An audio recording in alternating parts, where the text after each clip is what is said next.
1674 ఛత్రపతి శివాజీ మహారాజ్ రాజ్యాభిషేకం అనంతరం మరాఠా సామ్రాజ్యం శత్రువులతో నిరంతర యుద్ధాల్లో నిలబడాల్సిన అవసరం వచ్చింది.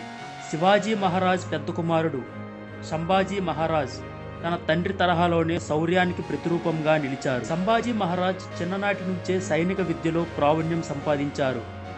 ఆయుధ విద్య, వ్యూహ రచన, రాజకీయ చతురత ఈ 3 అంశాల్లో ఆయన అత్యుత్తమమైన పాండిత్యం కలిగి ఉన్నారు. యువకుడిగా పెరిగే సమయంలోనే ఆయన మరాఠా సామ్రాజ్యానికి గొప్ప వారసుడిగా నిలవబోతున్నాడని అందరికీ తెలుసు. అప్పటి మొఘల్ సామ్రాట్ ఔరంగజేబ్ దక్షిణ భారతదేశాన్ని తన ఆధీనంలోకి తెచ్చుకోవాలని ప్రయత్నిస్తూనే ఉన్నాడు. 17వ శతాబ్దపు మొఘల్ చక్రవర్తుల్లో అత్యంత వివాదాస్పదుడు, అత్యంత శక్తిమంతుడు ఔరంగజేబ్. అతని పాలన 49 ఏళ్ల పాటు సాగింది. ఈ కాలంలో మొఘల్ సామ్రాజ్యం శిఖరాగ్రాన్ని చేరిన భవిష్యత్తు కూల్చుబాటుకు కూడా దారితీసింది. ఔరంగజేబ్ తన తండ్రి షాజహాన్ పరిపాలనలోనే రాజ్యాన్ని చేజిక్కించుకోవాలని సంకల్పించుకున్నాడు. కానీ అతని తమ్ముళ్ళు దారా షికోహ్, షుజా, మురాద్ కూడా సింహాసనం కోసం పోటీ పడుతున్నారు.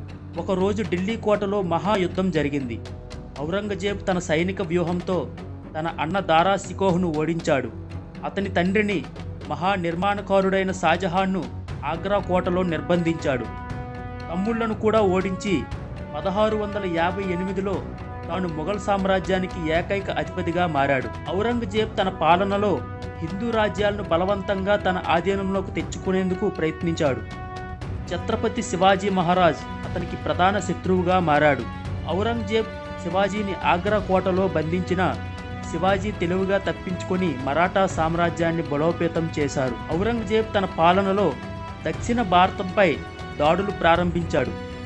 మరాఠా సామ్రాజ్యాన్ని తన శత్రువుగా భావించి మల్వా, విజయనగర ప్రాంతాల మీద దాడులు చేయించాడు. 1681లో సంభాజీ మహారాజ్ మరాఠా సామ్రాజ్య అధిపతిగా అధికారాన్ని చేపట్టారు. ఆయన నాయకత్వంలో మరాఠా సైన్యం ఉత్తర, దక్షిణ ప్రాంతాల్లో మొఘల్, ఆదిల్ షాహీ నిజాములపై గట్టి ప్రతిఘటన చూపింది. ఔరంగజేబ్ పెద్ద సైన్యాన్ని పంపి సంభాజీ మహారాజును పట్టుకోవాలని ప్రయత్నించాడు. 1689లో గోవా సమీపంలో మొఘల్ గూఢచారులు ఆయనను పట్టుకున్నారు.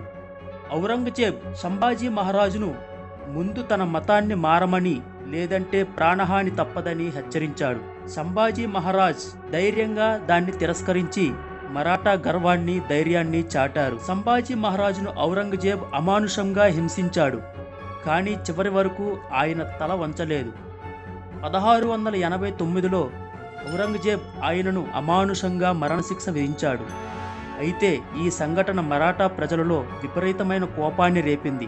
సంభాజీ త్యాగం మరాఠా సామ్రాజ్యానికి మరింత బలాన్నిచ్చింది. సంభాజీ మహారాజ్ మరణించిన ఆయన విరోచిత పోరాటాలు మరాఠా సామ్రాజ్యానికి స్ఫూర్తిగా నిలిచాయి.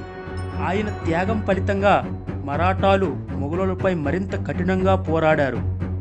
చివరికి మరాఠాలు ఔరంగజేబును ఓడించి స్వతంత్ర భారతదేశానికి ముళ్ళు తొలగించారు. సంభాజీ మహారాజ్ అనే పేరు శౌర్యానికి, త్యాగానికి ప్రతీక. ఆయన జీవితం భారతదేశ యోధులకు మార్గదర్శిగా ఉంటుంది.